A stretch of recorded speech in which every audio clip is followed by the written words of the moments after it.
often. When I had a meeting with Australian High Commission, so quite interestingly, the topic came about mangroves. The Australian High Commission was sharing certain information about how they use drones to do this kind of work. And I'll also extend the invitation to you, to Honorable Chief Conservator of Forest, Sri Chiranjeevi Garu. They have invited me to come to Australia. Then I said I would like to make a part of my tour to visit their mangrove restoration areas. And if you could suggest one or two names, then definitely we can go and see, we can adopt those techniques and see what kind of betterment we can do it here. తీర ప్రాంత ecosystem ఆరోగ్యాన్ని కాపాడుకోవడానికి ఈ mangroves తాలూకు ఇంపార్టెన్స్ని తెలియజేయాల్సిన అవసరం చాలా ఉందండి. So తీర ప్రాంత ఎకోసిస్టమ్ ఆరోగ్యాన్ని కాపాడుకోవడానికి, జీవ వైవిధ్యాన్ని కాపాడటం, ప్రకృతి వైపరీత్యాల నుండి మానవ సమాజాన్ని రక్షించడానికి మరియు వాతావరణ మార్పులు ఉపశమనానికి తోడ్పడేందుకు మడడవులు ఎంతో అవసరం. ఈ అవగాహన నిజంగా సగటు మనుషులకి చాలా తక్కువ ఉంటుంది. ఏదో చెట్లు ఉన్నాయి అది అనుకుంటాం, కానీ దాన్ని కొట్టేయడాలు ఈజీ, కానీ దీన్ని చాలా జాగ్రత్తగా ఈ అవగాహన చాలా అవసరం అది.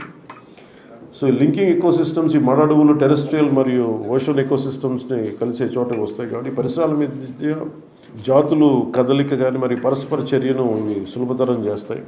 ఇందాక చిరంజీవి చౌదరి గారు చెప్పినట్టుగా ద గ్రేటెస్ట్ డేంజర్ దీనికి ఏంటంటే, ఒకటి వ్యవసాయం, రెండు ఆక్వాకల్చర్ మరియు అర్బన్ డెవలప్మెంట్.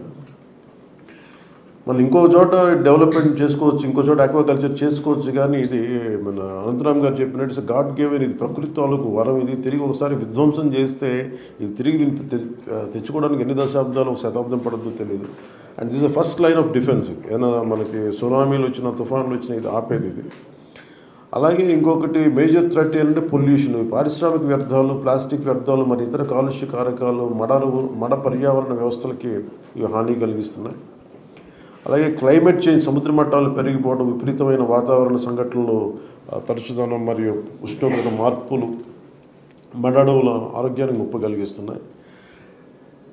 అలాగే ఇందాక మన అజయ్ కుమార్ నాయక్ గారు చెప్పినట్టుగా ఈ ఓవర్ ఎక్స్ప్లాయిటేషన్ అంటే కలప కోసం, చేపల కోసం వీటిని సేకరించడం, దానివల్ల పోవడం. ఇది చట్టపరమైన రక్షణ, AP forest act and wild life protection act, ఈ ప్లాంటేషన్ ప్రాజెక్ట్స్ కింద, అంటే మిస్టీ ప్రోగ్రామ్ కింద, మిస్టీ ఇనిషియేటివ్స్ కింద ఇది నిజంగా చాలా అప్రిషియేట్ చేయదగ్గ విషయం. ఇది ఈ అవగాహన అందరికీ కల్పించాల్సిన అవసరం ఉంది.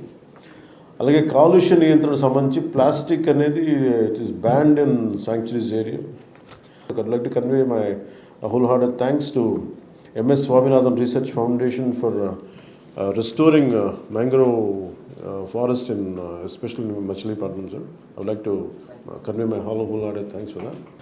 Mangrove forest కోసం ఎక్స్క్లూజివ్గా ఒక మ్యాంగ్రూవ్ సెల్ క్రియేట్ చేస్తే బాగుంటుంది అనిపించింది. అలాగే ఇది మ్యాంగ్రూవ్స్ కాపాడటానికి, అభివృద్ధి చేయడానికి ఉపయోగపడుతుందని. అలాగే గవర్నమెంట్ ఫండ్స్ లేదా CSR ఫండ్స్ ద్వారా చాలా యాక్టివిటీస్ చేయొచ్చు. మన సైడ్ నుంచి కూడా if you want me to reach out to any organization, business గ్రూప్స్కి వెళ్ళి CSR ఫండ్స్ కావాలి అనేదంటే, personally also I'll take an initiative and interest to get CSR funds to for mangrove restoration. అలా ఇందాక చిరంజీవి చౌదరి గారు చెప్పినట్టుగా మడడవుల రక్షణ క్రమంలో స్థానికంగా దాని మీద ఉన్న ప్రజలు ఇబ్బంది పడకూడదు, వాళ్ళకు కూడా జీవనోపాధి కల్పించాలి అనేది చాలా వ్యాలిడ్ పాయింట్స్ అని మీరు చెప్పింది.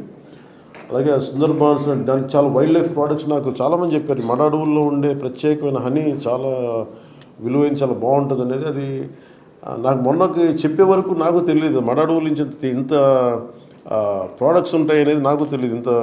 ఇన్ని రకాల ప్రోడక్ట్స్ ఉంటాయి, తేనె దొరుకుతుంది నాకే తెలియదు. ఇట్లాంటి అన్నిటికీ ఉదాహరణకి మొన్న వెస్ట్ బెంగాల్ నుంచి, కల్కటా నుంచి ఎవరు ఒక ఫోరం వచ్చి నన్ను ఇన్వైట్ చేయమన్నారు.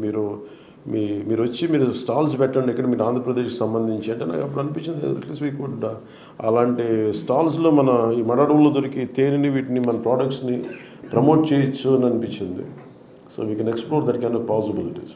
అలాగే మరొక విషయం, గవర్నమెంట్ ల్యాండ్స్లో మ్యాంగ్రోవ్స్ ఉంటే, మీరు ఇందాక చెప్పారు మన 110 acres had been lost to, it is under revenue. నేను ముఖ్యమంత్రి గారి దగ్గర కూడా తీసుకెళ్తాను ఈ దృష్టిలో దీనికి. We'll make sure that will come under forest department. We'll make sure it is protected. ఎందుకంటే ఇది మన ఫస్ట్ లైన్ ఆఫ్ డిఫెన్స్ కాబట్టి దీన్ని అసలు ఏమాత్రం ఆలస్యం చేయకుండా మటుకు దీన్ని how do we bring it in to our fold, will make sure and will take it forward. And only thing is మీరు దాని మీద ఎలా చేయాలని మీరు ఒక రిపోర్ట్ కనుక ఇస్తే దాన్ని will take it to the cabinet also. ఇలాంటి మ్యాంగ్రోవ్స్ ఉంటే ఆ ఏరియాస్ని కూడా అడవులుగా డిక్లేర్ చేసి ఫారెస్ట్ అంటే దాన్ని మ్యాంగ్రోవ్ సెల్కు హ్యాండ్ ఓవర్ చేసేది ఆ డైరెక్షన్లో కూడా మీరు ఎక్స్ప్లోర్ చేస్తారని నేను ఆశిస్తా ఉన్నాను. ప్రసార మాధ్యమాలను కూడా ముఖ్యంగా ఈ టీవీ ఛానల్స్ మాధ్యమాలను కూడా నేను ఈ సందర్భంగా నేను అప్పీల్ చేస్తూ ఉన్నాను. ఈ మడడువులు రక్షణ చాలా చాలా అవసరం. దాంట్లో మీ టీవీ ప్రోగ్రామ్స్లో వీటి రక్షణ ఎందుకు ఈ ఫస్ట్ లైన్ ఆఫ్ డిఫెన్స్ ఎందుకు అంత అవసరం తీర ప్రాంతాలకు అనేది మీరు కూడా వీటి మీద ప్రోగ్రామ్స్ చేసి ప్రజలందరినీ దీన్ని ఎడ్యుకేట్ చేయాల్సిన అవసరం ఉందనేది మీకు ఈ సందర్భంగా తెలియజేసుకున్నాను.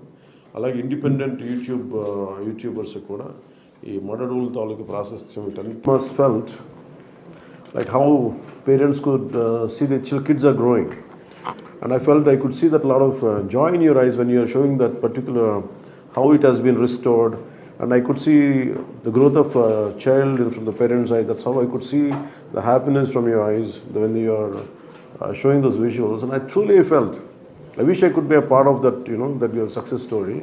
But nevertheless, thank you for being still being a part of it. So I'd like to speak from my heart today. So I'm a great lover for environment,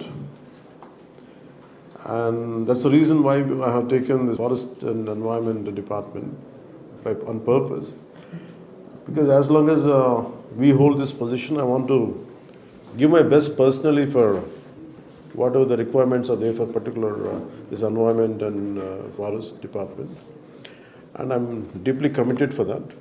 First of all, I'd like to congratulate and acknowledge Honorable Prime Minister Modi's contribution to bring this MISTI program and mangrove initiative in shoreline habitat in tangible income. And almost 1,400 hectares had been the planning to save through this program, and which is this Mangrove Alliance for Climate Change is truly commendable. And I felt bad regarding, first of all, regarding mangrove in last government, what they had destroyed around 110 acres, which was under revenue department. I think they had given it for housing, but very few people know the importance of mangrove. Anantaram Garu said, it is the first line of defense. If any natural calamities come, it's the first line of defense, and it cannot be replaced by anything else. Through this occasion, I think we will make sure that it will reach out to as many people as we can, and definitely I believe it will reach out to a few crores of people from today. And people are willing to walk that extra mile to protect environment, and I could see a lot of commitment in the next generation, and we will definitely will make it a part of it. When I had a meeting with Australian High Commission, so quite interestingly, the topic came about mangroves. The Australian High Commission was sharing certain information about how they use drones to